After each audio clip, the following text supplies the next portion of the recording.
이 시간 하나님께서 오늘 우리에게 주시는 말씀 마가복음 8장 27절에서 31절까지 말씀입니다.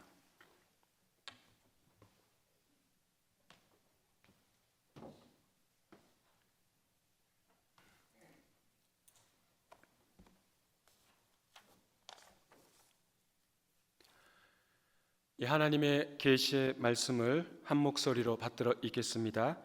예수와 제자들이 빌립보 가이사랴 여러 마을로 나가실새 길에서 제자들에게 물어 이르시되 사람들이 나를 누구라고 하느냐? 제자들이 여짜와 이르되 세례 요한이라 하고 더러는 엘리야 더러는 선지자 중에 하나라 하나이다. 또 물으시되 너희는 나를 누구라 하느냐? 베드로가 대답하여 이르되 주는 그리스도 신이이다 하매 이에 자기의 일을 아무에게도 말하지 말라 경고하시고 인자가 많은 고난을 받고 장로들과 대제사장들과 서기관들에게 버림바 되어 죽임을 당하고 사흘 만에 살아나야 할 것을 비로소 그들에게 가르치시되 아멘. 하나님의 말씀입니다. 교우 여러분 평안하셨습니까? 이 자리에 함께 참석하신 우리 모든 교우님들, 우리 주님의 크신 사랑과 은총이 함께 하시기를 간절히 소망합니다. 한국과 중국, 일본 이 세 나라를 다른 외국 사람들이 구분하기가 쉽지 않은가 봐요. 한국인이 누가 한국인이고 누가 중국인이고 일본인인지. 어쩌면 우리도 때로는 이 사람이 중국 사람인지 일본 사람인지 구분하기가 쉽지 않은 것 같아요. 하지만 몇 가지 특징은 있어요. 예를 든다면 이 한중일 삼국은 젓가락의 길이가 다릅니다. 젓가락이 가장 긴 나라는 중국 25cm가 된다 그러더라고요. 그리고 우리가 한 22cm, 그리고 일본이 한 20cm 정도 된다는데요. 중국은 대가족이라서 원탁에 식사하는 그런 문화로 인해 젓가락이 길어야 가서 이렇게 받을 수 있겠죠. 먹을 수 있겠죠. 게다가 기름진 음식이 많아 화상 방지를 위해 젓가락이 길어졌다라고 합니다. 이건 어디서 출처가 불분명하니까요. 근데 일리는 있는 것 같아요. 우리나라는 중국보다 가족의 수가 적고 또 나물과 같은 그런 작은 반찬을 집기에는 아주 긴 것보다는 좀 더 짧은 게 낫겠죠. 게다가 우리는 젓가락 말고 또 뭘 사용합니까? 숟가락을 사용하죠. 그러니까 밥과 국을 먹기에 적당한 길이로 진화한 것이라고 합니다. 일본은 개인 접시에 음식을 담아 먹고 또 밥그릇을 이렇게 들고 젓가락으로 먹다 보니 젓가락이 길면 어떻게 돼요? 이렇게 되잖아요. 그러니까 젓가락이 짧아야 식사하기가 편하겠죠. 이처럼 젓가락 길이의 차이는 각국의 고유한 그런 식문화와 밀접한 연관이 있다는 건데요. 이게 어디 젓가락뿐이겠습니까? 한중일을 그들의 그 문화의 차이와 그들의 특징을 알아보기 위해서는 또한 다른 것도 볼 수가 있겠죠. 한중일 삼국의 여행 스타일이 다릅니다. 2000년대부터 해외여행이 급격하게 늘어나면서 특히 해외에서 만나는 이 한중일 삼국의 복장을 보면, 옷차림을 보면 저 사람은 중국 사람, 저 사람은 일본 사람, 저 사람은 한국 사람이라고 외국인들도 쉽게 판단할 수 있다라고 그러더라고요. 중국인은 아주 편안한 복장, 운동복, 마치 마실에 나온 것처럼 그런 운동복 차림으로 입고 다니는 사람들이 중국 사람이라 그러고요.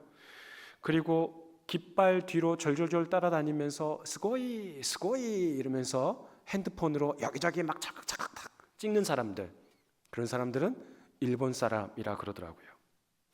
우리나라 사람들은 평지를 여행하는데도 마치 에베레스트 산을 등반하는 것 마냥 전 국민의 유니폼인 고이텍스 등산복 차림으로 다닌다는 거예요. 그러니까 그 나라만의 특징, 그 민족만의 특징, 독특한 그 무엇인가가 있다는 거예요. 마찬가지로 예수 그리스도를 믿는 자들에게 신앙인의 정체성, 신앙인의 특징이 있다는 겁니다. 오늘 이 시간 그리스도인만이 가질 수 있는 그런 특징에 관해 말씀을 나눠보고자 합니다. 오늘 말씀이 이렇게 시작하지요. 예수와 제자들이 빌립보 가이사랴 여러 마을로 나가실세라고 나오죠. 보통 예수님께서 제자들과 함께 어느 지역이나 어느 마을로 가게 되면 그곳에서는 막 사람들이 무리들이 몰려오거나 또는 치유를 원하는 사람들이 예수님을 만나러 나오죠. 심지어 예수님께서 하시는 그런 활동을 보고 뭔가 꼬투리를 잡으려고 어떤 양반들이 나와요. 바리새인들과 서기관들이 나오죠. 하나만 잡혀봐라, 내가 가만 놔두자 보자, 이런 식으로요. 근데 오늘 본문 보십시오. 빌립보 가이사랴 마을로 예수님과 제자들이 가고 있고 지나가고 있는데 빌립보 가이사랴 마을 도시에 예수님과 제자들 이외에 다른 등장인물이 등장합니까? 등장하지 않습니까? 우리 방금 15분 전에 읽었어요. 10분 전에 읽었어요. 말씀. 예수님과 제자들 이외에 다른 등장인물이 나옵니까? 나오지 않습니까? 나오지 않아요. 나오지 않아요. 아무도 안 나와요. 그렇다면 바로 그 앞단락인 8장 22절에서 26절에 나와 있는 말씀의 벳세다 본문, 그 벳세다에는 여러 사람들 또 시각장애인도 나오니까 그냥 그곳에서 예수님께서 굳이 빌립보 가이사랴까지 가서 누구 만날 사람들이 없다면 그 벳세다에서 예수님과 제자들이 거기서 대화해도 되잖아요. 그런데 왜 굳이 시리아 국경 지역에 있는 그 빌립보 가이사랴까지 가서 제자들과 대화를 했냐는 거예요. 이유가 뭘까요? 분명한 이유가 있죠.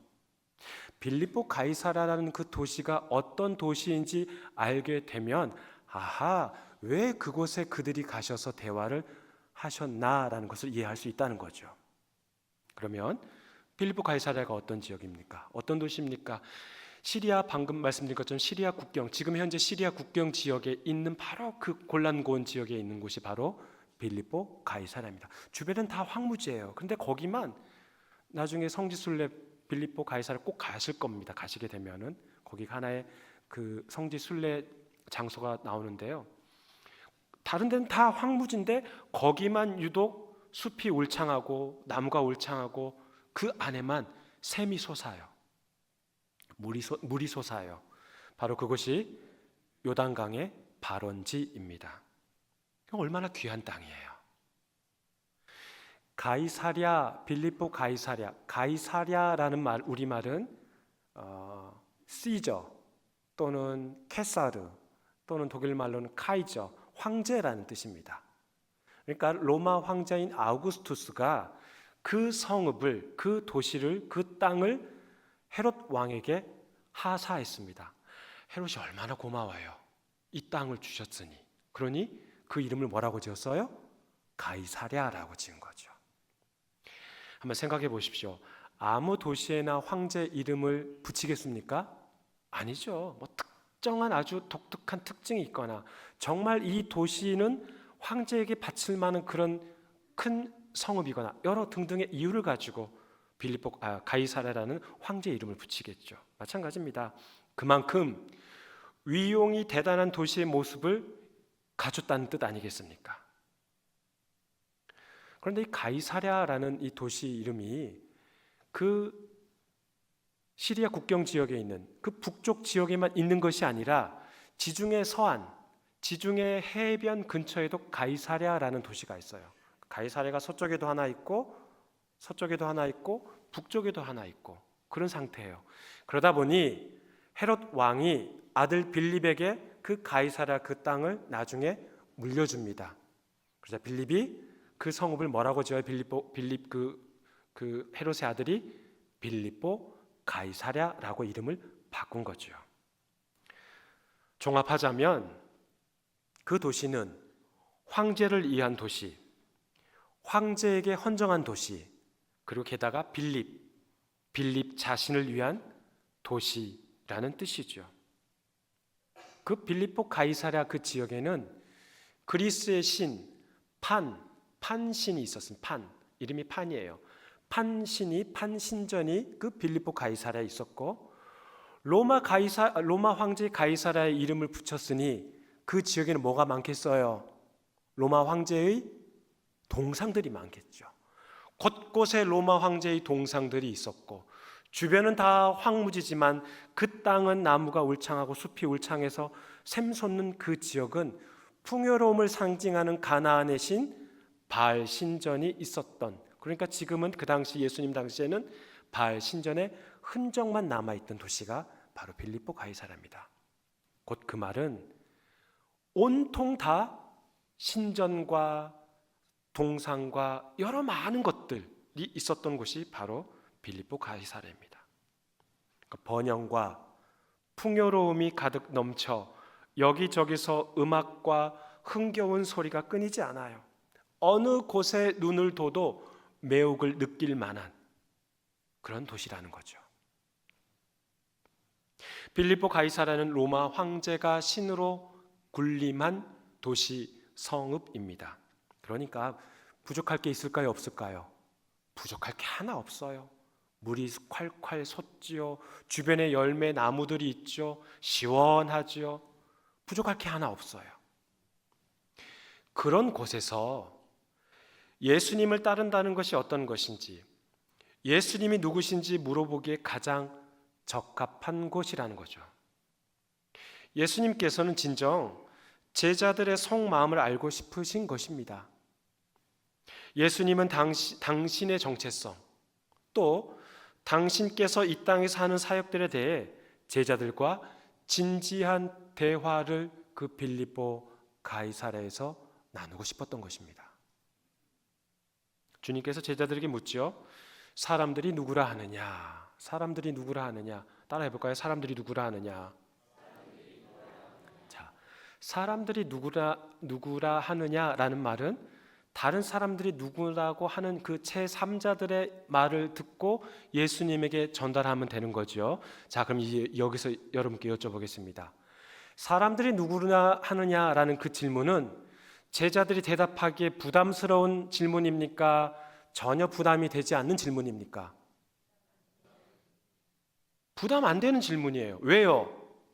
다른 사람들의 이야기, 다른 사람들의 그 소문, 예수님을 누구라고 말하는지에 대한 그 소식을 전하기만 하면 되는 거니까요. 전혀 분합이 안 돼요. 설령 예수님에 대해서 다른 이야기를, 좀 엉뚱한 소리를 다른 사람이 했다 할지라도 그냥 전달하기만 하면 돼요. 자기는 책임감이 없어요. 전달하기만 하면 되는 거죠.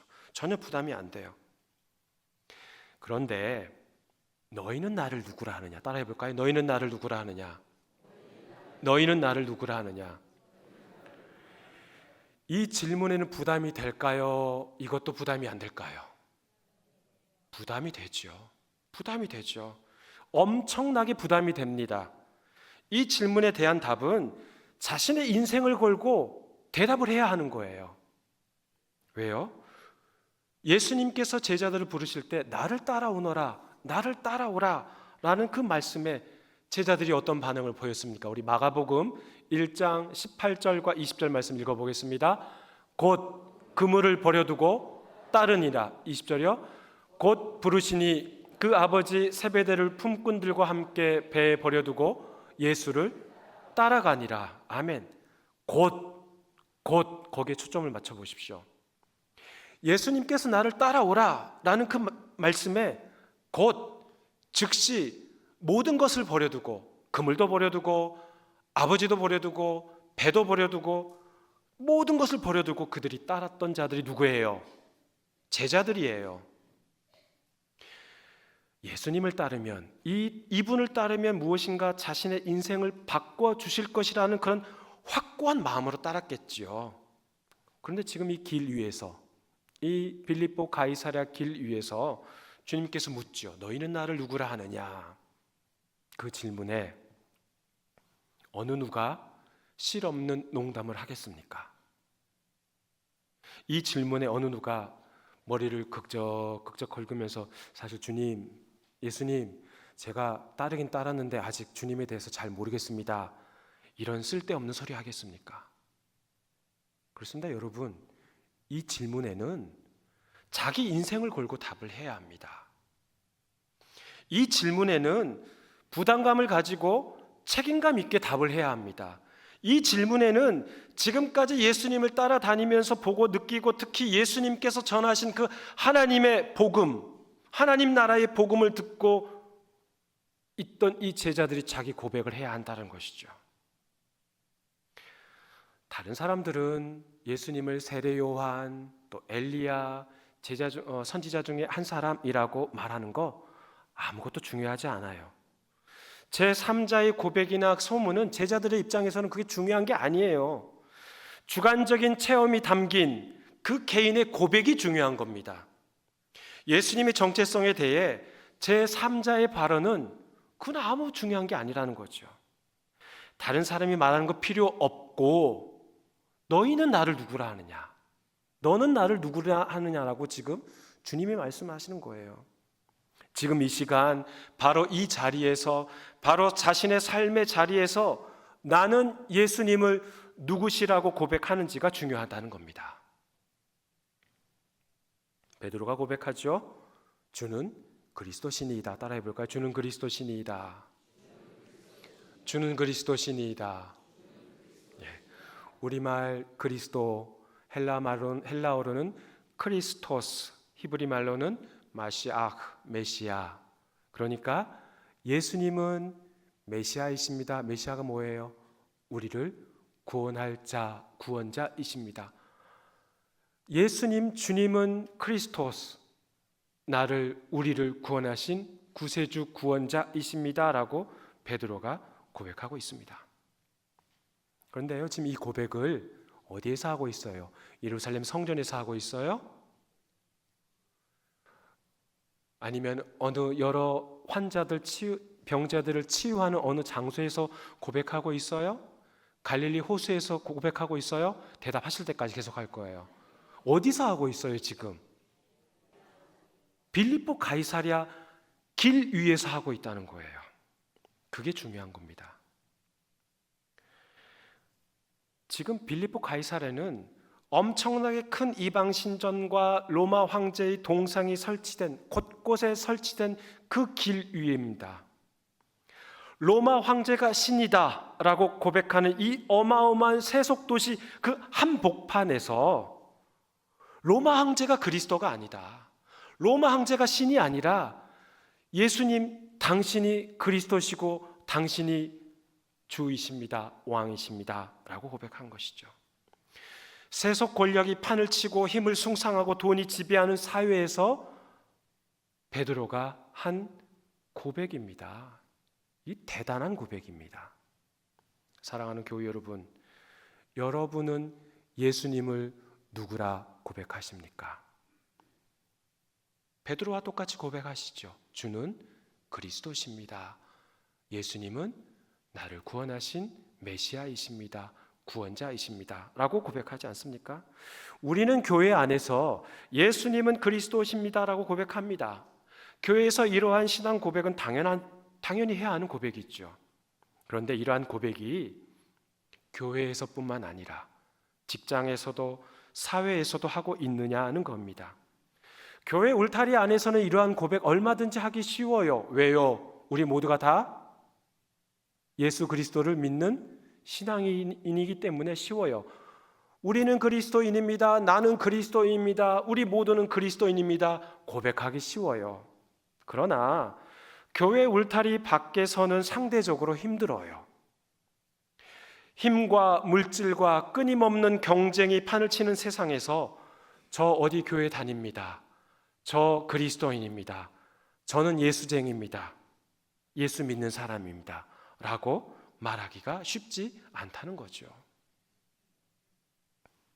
지난 목요일에 한남대학교 러브 페스티벌에 참석했습니다. 학교 내에 기독 동아리들과 한남대학교와 협력 관계에 있는 그 대전 지역에 있는 여러 교회들이 각 그 천막 부스를 차려 동아리 소개도 하고 예수님이 그리스도이심을 전하는 자리였습니다. 관계자와 잠깐 대화할 시간이 있었는데요. 불과 10년, 20년 전만 해도 기독교 학교인 그 한남대학교에 본인이 크리스찬이다, 나는 예수 믿는 사람이다, 나는 교회 다닙니다 라고 말하거나 또는 개인정보 종교란에 기독교에 이렇게 동그라미 표시를 하는 퍼센테이지가 30%가 넘었답니다. 그러나 지금은 한 자릿수에 불과하대요. 그날 여러 교회 청년들과 한남대학교를 다니던 청년들이 길 위에서 홍보를 하고 또 복음을 전했습니다. 우리 교회에서도 교육자와 또 전도팀원과 청년들이 함께 예수님이 그리스도이심을 알리고 또 우리 교회 청년부 홍보도 하였습니다. 지나가던 학생들의 반응이 어땠을까요? 제각각이었겠죠. 여러분들이 생각하는 것 그대로입니다. 어떤 학생은 그냥 관심이 없다는 듯이 웃으면서 지나가는 학생도 있고, 또 어떤 학생은 조금 관심을 가지고 천막 주변을 기웃거리는 학생도 있었고, 또 어떤 학생은 천막 안으로 들어와서 말씀을 듣고자 하는 그런 학생도 있었고, 또 어떤 학생은 먹을 것에 호기심을 가지고 들어오는 학생도 있었습니다. 제각각이었어요. 오늘 말씀을 준비하면서 각 부스에서 열심히 전도하는 학생들 한번 생각해 봤습니다. 더 재미있고 더 호기심을 끌고 더 신나게 놀 것들이 많고 즐길 것들이 많은 이 세상의 길 한복판에서 너희는 나를 누구라 하느냐? 너희는 나를 누구라 하느냐라는 그 질문에 기타로 찬양하고 기도하고 길 위에서 기쁨으로 전도하는 그 청년들의 모습에서 주가 그리스도십니다. 주가 메시아이십니다. 라는 그 고백을 느낄 수가 있었습니다. 사랑하는 교우 여러분, 여러분은 이 세상 한복판 길 위에서 주님은 그리스도십니다. 라는 고백을 하실 수 있습니까? 아직 좀 더 시간이 필요하신가요? 맞습니다. 부담이 될 수 있어요. 하지만 잊지 마십시오. 예수님께서 물으신 그 질문에 우리는 대답할 의무가 있어요. 인생 걸고 답해야 한다는 것이죠. 제3자가 말하는 주님에 대한 평가는 내게 아무 쓸모 없는 거예요. 주님은 다른 사람들이 어떤 사람은 김아무개는 당신을 세례 요한이라 말하고 홍아무개는 당신을 엘리야라 말하고 박아무개는 당신을 선지자 중에 한 사람이라고 말합디다. 그게 뭐 중요해요? 그 제3자가 말하는 건 자기하고는 아무 상관이 없는 거예요. 주님을 인격적으로 만난 내가 예수님은 그리스도 메시아이십니다 라고 고백할 수 있기를 바랍니다. 교회에서뿐만 아니라 힘과 물질과 크기를 자랑하는 이 세상의 한복판에서 담대히 고백하는 저와 여러분이 되시기를 주의 이름으로 축원합니다. 베드로의 이러한 고백 후에 주님께서 말씀하시죠. 마가복음 8장 31절 말씀 함께 읽겠습니다. 인자가 많은 고난을 받고 장로들과 대제사장들과 서기관들에게 버림바 되어 죽임을 당하고 사흘 만에 살아나야 할 것을 비로소 그들에게 가르치시되. 아멘. 비로소 그들에게 가르치시되. 누가 가르치셨다는 거예요? 예수님께서. 그들이 누구예요? 제자들. 이 구절은 영적으로 눈먼 제자들에게 이제 비로소 치유가 시작되었음을 뜻하는 겁니다. 우리 지난주 바로 전 단락인 8장 22절에서 26절의 말씀에 벳세다의 시각장애인이 나오지 않습니까? 시각장애를 예수님께서 고쳐주신 그 말씀, 지난주 말씀인데 기억하실런지 모르겠습니다. 긴장하십시오. 질문하겠습니다. 지난주 말씀입니다. 한 주간 빨리 기억을 잘 되살려 보시고 기억이 안 나면 한 1, 2주 시간 드릴게요. 주님께서 시각장애인을 고치실 때 몇 번의 안수를 하셨습니까? 참 우리 교회 교인들 대단하십니다. 성경 공부 다 만점 맞으실 것 같아요. 2번 하셨어요. 예수님께서는 시각장애인을 고치실 때 2번 안수하셨습니다. 이제까지 사복음서에 이 마가복음 8장 22절에서 26절에 나와 있는 벳세다의 시각장애인을 치유하신 사건, 이 사건을 제외하고 어디에도 2번 안수하신 적이 없으셨어요. 그렇다면 왜 그렇게 하셨냐는 거죠. 지난주에 말씀드렸죠. 예수님께서 2번에 걸쳐 안수하시고 치유하신 것은 제자들을 위한 교육적인 차원과 제자들의 영적 상태를 폭로하기 위함이라 말씀드렸습니다. 예수님께서 시각장애인의 시력을 2번 안수하셔서 고쳐주신 것처럼 영적인 시력을 상실한 제자들에게 여러 번의 사역을 거쳐 그들의 영적인 시야를 열어주시고자 하는 목적이라고 지난주 말씀드렸습니다. 예수님께서 시각장애인을 치유하실 때 한 번 안수하셨어요. 그때 희미하게 뭐가 보이느냐 했을 때 희미하게 보이다가 2번째 안수하셨을 때 뭐가 보이느냐 했을 때 명확하게 보였다라고 시각장애인이 말했죠. 그랬던 것처럼 예수님의 제자들 또한 영적인 눈을 뜨는 그 과정을 이와 비슷하게 지금 설명하고 있는 겁니다. 유사한 사건처럼 2번의 안수를 거친 것처럼 2단계를 거친 것처럼 이제 제자들이 어떻게 영적인 눈을 뜨는지를 보여주는 겁니다. 자, 드디어 때가 됐습니다. 누구의 때가 된 거예요? 예수님의 때, 예수님의 시간이 된 거죠. 예수가 누구신지 베드로의 고백이 있은 후 곧바로 예수님께서는 메시아의 사역에 대해 말씀하십니다. 2단계에 거쳐 2번의 안수를 통해 예수께서 벳세다 시각장애인을 고쳐주셨듯이 주는 그리스도 신이다라는 그 고백을 한 베드로에게 너가 고백한 그 예수가 메시아인데 그 메시아가 어떤 일을 할 것인지 어떤 일을 하게 되는지를 비로소 가르치셨다라는 뜻이 오늘 말씀 8장 31절 말씀입니다. 그러니까 그 전까지는 메시아가 어떤 사역을 할 것인지에 대해서 제자들에게 뚜렷하게 말씀하신 적이 단 한 번도 없으셨다라는 것이죠. 예수님께서는 제자들에게 메시아란 고난을 받고 종교 기득권층에게 버림받고 죽임당하며 사흘 후에 부활하신다라는 말씀을 가르칩니다. 말씀을 맺습니다. 누가 그리스도인입니까? 예수님의 정체성을 확실히 고백하는 자가 그리스도인입니다. 세상길 위에서 주가 그리스도시다라고 담대히 고백하는 자가 그리스도인입니다. 아무리 힘들고 어려운 시대라 할지라도 개인주의와 만몬이 판을 치는 시대라 할지라도 힘과 크기와 규모가 판을 치는 세상 한복판에서 주님만이 길입니다 라고 외치는 자가 누구라고요? 그리스도인입니다. 참된 길이신 주님만을 뒤따라갑니다. 그 누가 흔들더라도 좁디 좁은 길, 험난한 길, 그 길이 주님 가신 길이기에 그 길 따라 가렵니다 라고 고백하는 자가 그리스도인입니다.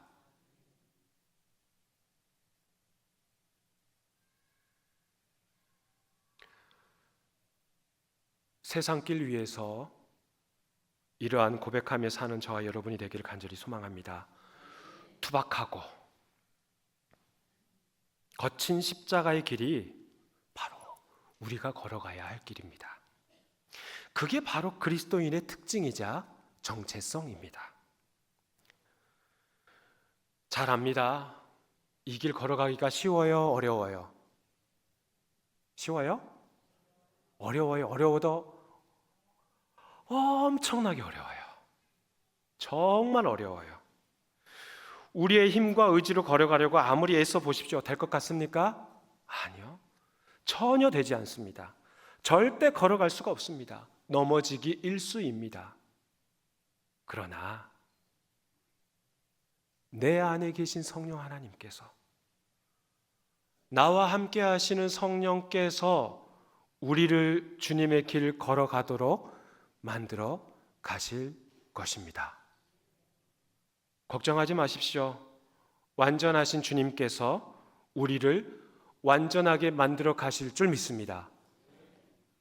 길 위에서 주님만이 참된 길이시고 진리이시고 생명이심을 고백하며 살아가는 저와 여러분이 되시기를 주의 이름으로 축원합니다. 하나님 아버지 감사합니다. 사람들은 나를 누구라 하느냐? 너희는 나를 누구라 하느냐?